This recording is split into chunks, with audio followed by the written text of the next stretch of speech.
too darn hot. It's too darn hot. Hello, this is Stephen. Welcome to Wood Stove 101. It's important that you understand how to operate the stove to prevent a fire in the house. Nobody wants a fire except in the wood stove. The stove right now is hot, so this is what it's going to look like when it's running real nice and hot. And I'll show you simple methods of setting it up, and it will keep you warm throughout your stay. This is my primary source of heat when I'm in the house. I lived here for 8 years and use very little propane. It's mostly wood, because you can get your wood locally. It's just a nicer form of heat. It's fun to sit around, and you'll feel like a real local. So I highly encourage you to use the wood stove. I don't think that propane is even strong enough to really heat the house. But don't panic, it's easy. So this is the wood stove. This is the side where you do most of your operating from. Call it like the driver's seat, maybe. And the most important thing on the entire wood stove is that button right there. That is your flue control, and it's down right now, which means the flue is open. And when the flue is open, that means other parts can be open also. As you see down below, there's the drawer that's open. And then there's a vent in the back. I'm not even sure if that's open. Let's see. Yeah, it is open in the back as well. That's the air vent in the back. So there's two ways that air can get in there, through the drawer or through the air vent on the back. And either way is going to help get the fire hotter. But once it is hot, then you close everything down, and that's what allows the heat to kind of pulsate from the wood stove into the room. Because when you have the flue open, a lot of the heat's going up the chimney, and you're actually losing a lot of heat. So what you really want is the flue closed, but you don't close it down until you have a pretty hot fire going. Now, as I said earlier, this fire is already going, so I'm not going to build a fire because there's already one there, but I'm going to show you the steps of what I would do to build a fire. Again, when you live in Vermont for 8 years, you learn how to build fires, and you don't need a lot of kindling. You actually need not very much kindling and a little bit of newspaper. I made a little spot over here where I was going to build like a fake fire. I'm not going to build a fire in the middle of the living room floor, but I'm going to show you kind of how much paper, which is really like 4 or 5 pieces of newspaper, and then a handful of kindling. And you can start with the smaller pieces, and basically you just kind of, put them on top lightly. This is all inside the wood stove, not on the living room floor. So basically inside that door there you'd have a cold space which was cleared from all the ash from the previous fire. And I'll show you how to do that. And there shouldn't really be any unburned pieces of wood, because if the fire is hot it burns all the wood completely and there's just a little bit of ash left. So it's actually pretty easy to keep clean. So that's what we do. Basically you take a bunch of kindling, again not a lot because you want to start small, and then that's inside the fire box in there, and then you put one match underneath it and it will start burning. And then I start adding, just slowly adding larger and larger pieces of wood. So this is the wood pile, or the wood bin I would call it, inside the house. And when you're taking your wood from outside, from the wood shed, when you come in you should have a full box of wood here, but you might need smaller pieces to start the fire initially. Something like this is a good piece, because this is the wood pile, and you can just pick smaller pieces to get started. But once it gets going, you really want the larger pieces because they actually have more heating energy in them, and they'll burn longer. So the small pieces are for getting started, and they're mixed in. They're not in any one particular spot. There's a small piece right here, and there's some larger pieces up there. And it's best to take from this left side of the wood pile first, so we can work our way over and we'll get more floor space to walk by as the weather starts warming up. There's the pile. Like I said, I like actually having a full bin in here of wood at all times, because then I can just take nice warm dry wood and put it in the stove and it just burns better.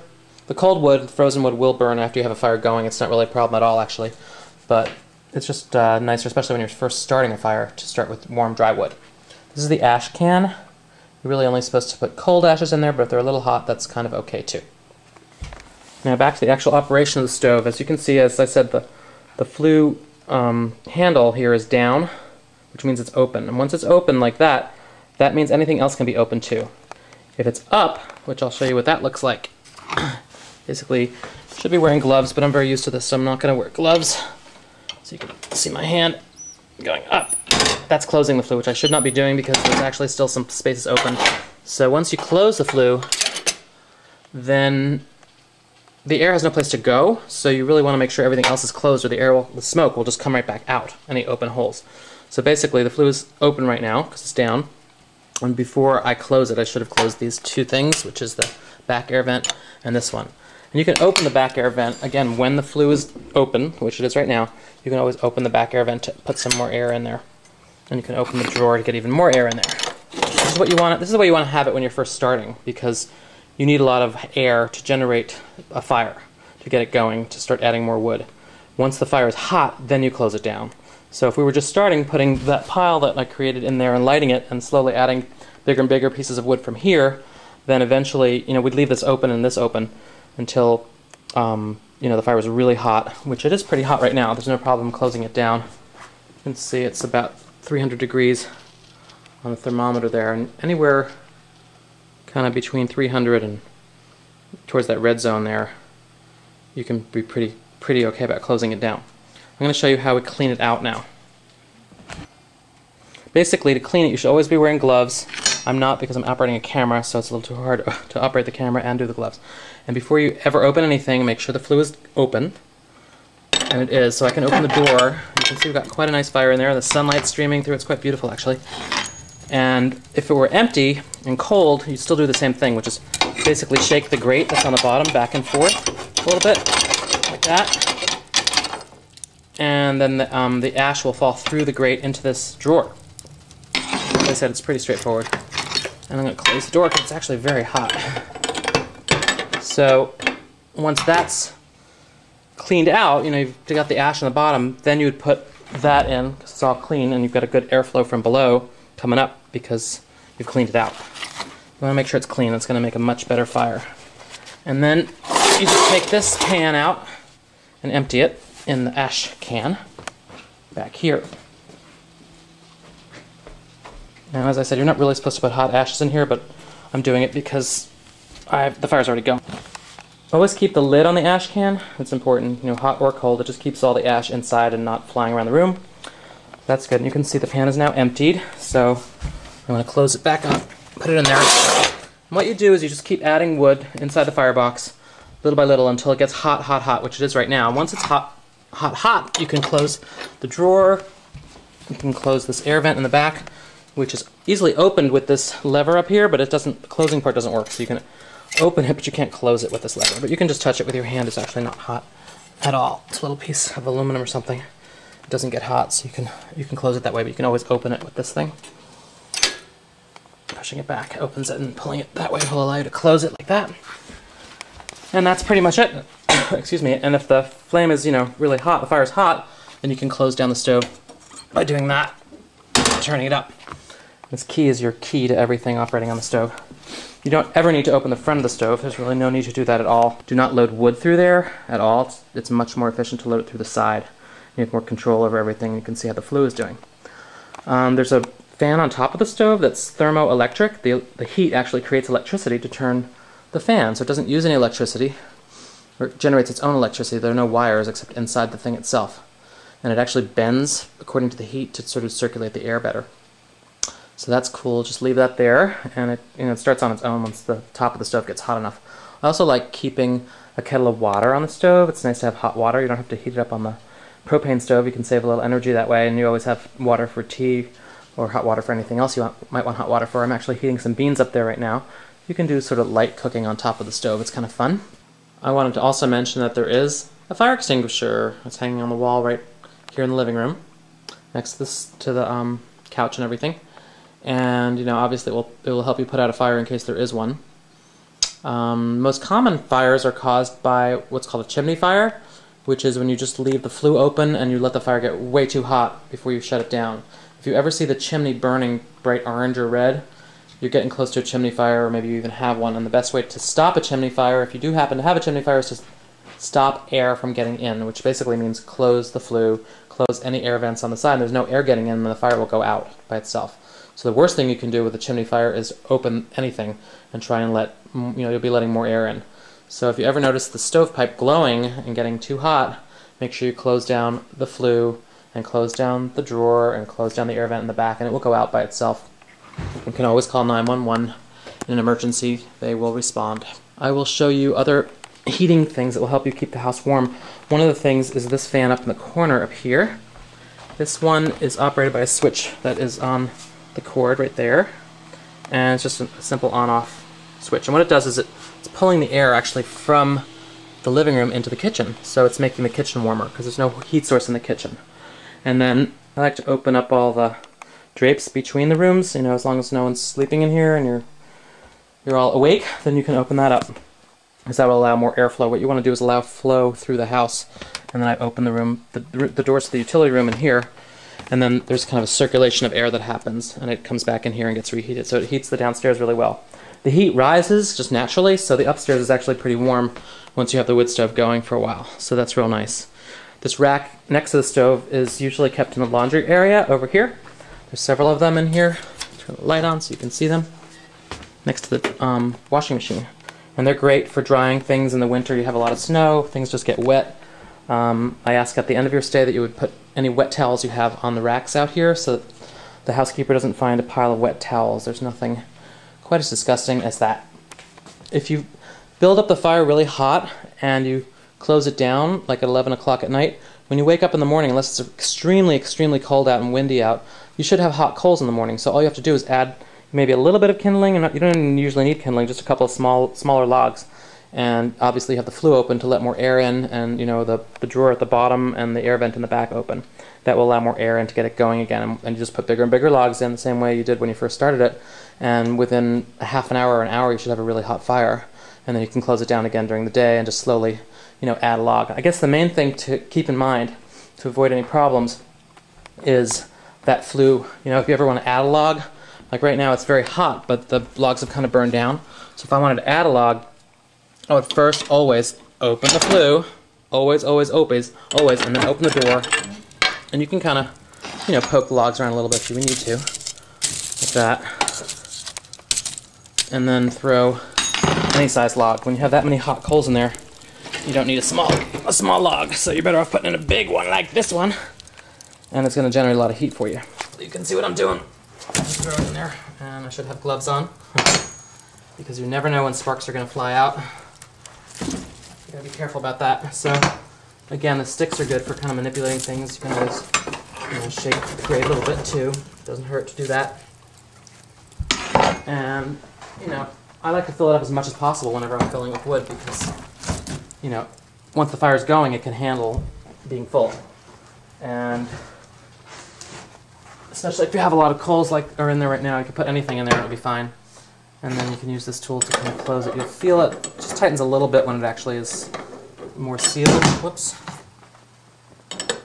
It's sort of right in the middle there. It gets a little tighter right there. So that's it. And right now the flue is open, and I'm going to close it because there's enough heat generated in there that we don't need a lot of air going through. And again, closing the flue stops most of the air from going out the chimney, which is most of your heat. So that's why we want to keep it closed to generate the most heat. It's the most efficient way to heat the house. But again, you need it open. If you're adding wood, anything is open at any point, the flue must be open. And when you're starting the fire, especially, to allow a lot of air to go through to allow the fire to get really hot. And the same principle applies outside in the hot tub. We'll take a quick walk out there. Doing really well. And basically, you want to start again with a small piece of wood, some newspaper and kindling. You're going to go in here, and you'll have your gloves on, of course, and you'll open that up completely. You can take it off even, and just I like to lean it against the pole sometimes to see if it's hot. It's not hot, actually. I kind of like that. You can see there's a fire in there. It's quite nice.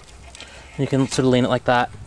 And, you know, you start small and put some kindling in there and some newspaper, and you'll have a good fire pretty soon. And then you can add bigger and bigger logs. The same exact principle as inside. The only difference out here is there's no flue on the chimney. The chimney's always up because the heat just doesn't matter if the heat goes out. The smoke is always coming out the top. There's no way to close that off. But there is an air intake valve that's really important, and that's just this little slot here. So the wider that is, the more air you have going through there.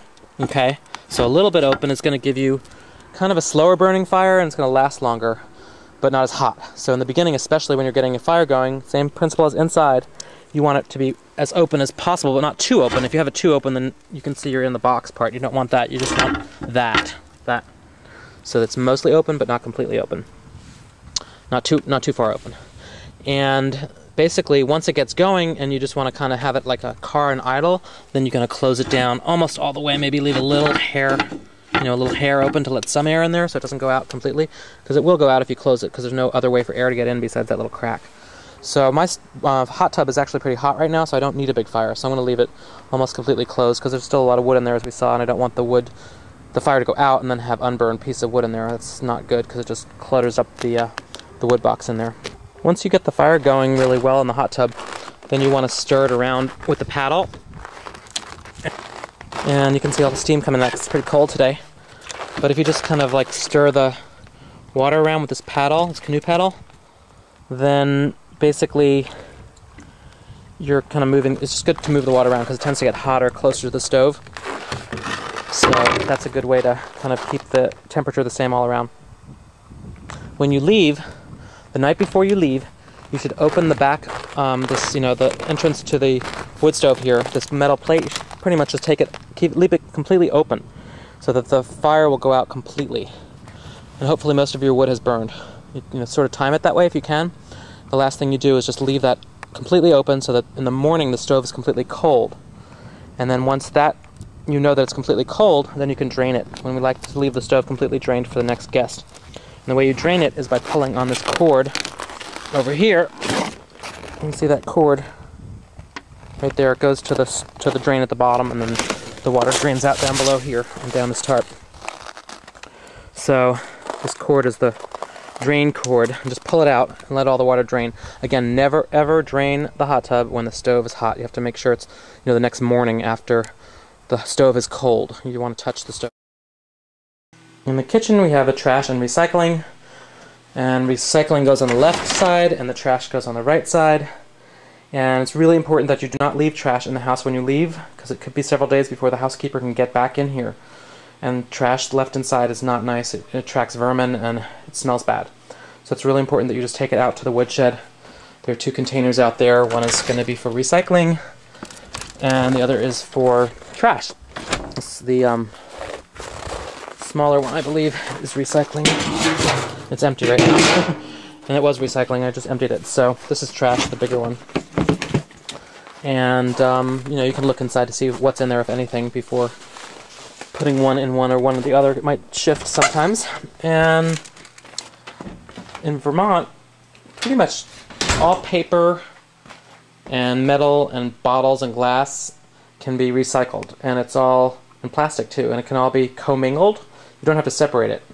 Same thing goes for the refrigerator. Nobody likes to find other people's old dead milk. So please take anything with you or pour it out. If there's anything that you're not going to drink or eat while you're here that's perishable for more than 2 or 3 days, it's just got to be gone. So please take it out. Thank you. I wanted to show you one thing about this curtain in the bedroom up here. It's real easy to operate, but if you don't know how to do it, you might not know how to do it. So basically you just roll it up from the middle like that, and then there's a little hook here on the string, and you just kind of hook it up there. You can put the edges in here.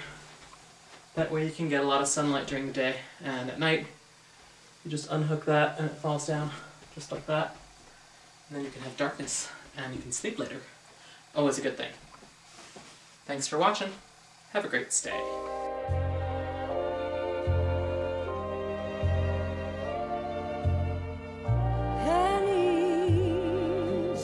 Stream, falling leaves, a sycamore, moon.